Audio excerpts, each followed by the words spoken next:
Hey friends, welcome back to your evening political class. What are we talking about this evening? We're talking about the Insurrection Act. I'm glad you asked. Well, why are we talking about it? I think that's the better question. So, what is the Insurrection Act? The act authorizes the President of the United States to deploy military forces inside the United States to suppress rebellion or domestic violence or to enforce the law in certain situations.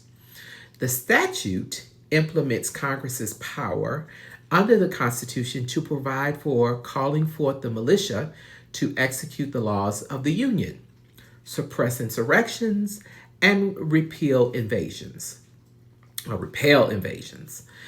This is the primary exception to the Posse Comitatus Act, under which federal military forces are generally barred from participating in civilian law enforcement activities. So that is the military coming in and doing the job of your local police departments. While it is referred to as the Insurrection Act of 1807, this law is actually a coming together of different statutes enacted by Congress between 1792 and 1871. These provisions today are sections 251 through 255 in Title 10 of the United States Codes. What can you do under the Insurrection Act? What does it allow the president and the military to do? It's a good question. Let's see what Trump is trying to do. So normally, the Posse Comitatus Act would forbid the United States military, including federally armed forces and National Guard troops who have been called into federal service, from taking part in civilian law enforcement. Again, that's the Guard, that's the Army, all those people, National Guard, coming in and doing the job of your local policing. They did this because it reflected a long American tradition that said that military interference in civilian government was dangerous to the liberty of the citizens of the United States. Invoking the Insurrection Act temporarily suspends the Comitatus rule and allows the president to deploy the military to assist civilian authorities with law enforcement. So that could be soldiers doing anything from enforcing a federal court order to suppressing an uprising against the government. Another law, such as the Stanford Act, allows the military to be used to respond to natural disasters, public health crises, and other similar events without waiving the restrictions of the Posse Comitatus Act. So really, this law should only be used in a crisis that is truly beyond the capacity of civilian authorities to manage the work. Where the act fails is in defining or limiting when it may be used, and instead it gives the president significant power to decide when and where to deploy U.S. military forces domestically. It's a little issue that the founders really didn't kind of think about. So when can the president invoke the act? Well, I mentioned there was sections 251 through 255. We're going to talk about sections 251, 252, and 253. So section 251 allows the president to deploy troops if a state's legislature or governor requests federal aid to suppress an insurrection in that state. This is probably the oldest form of usage that we have seen in this country.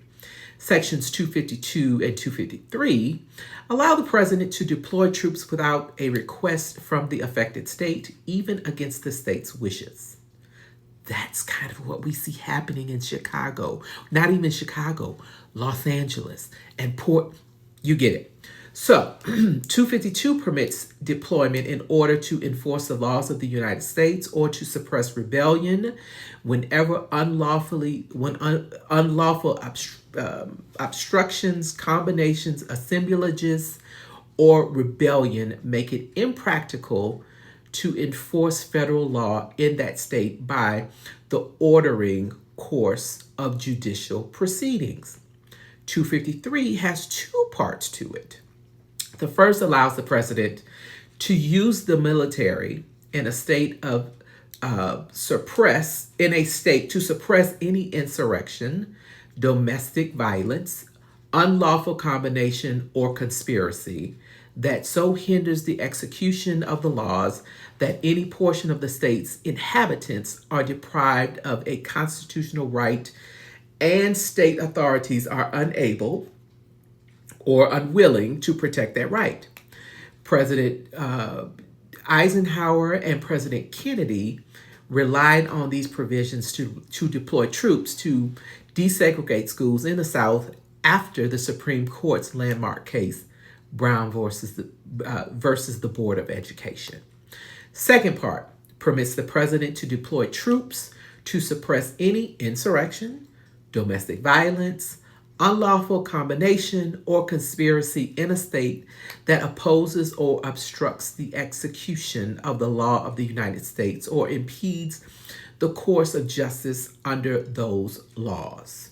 So either this doesn't mean what it says it does, or it means that two people conspiring to break federal laws can be, you get it. When are the conditions met? Solely when the president is determined. It solely means that the president does this.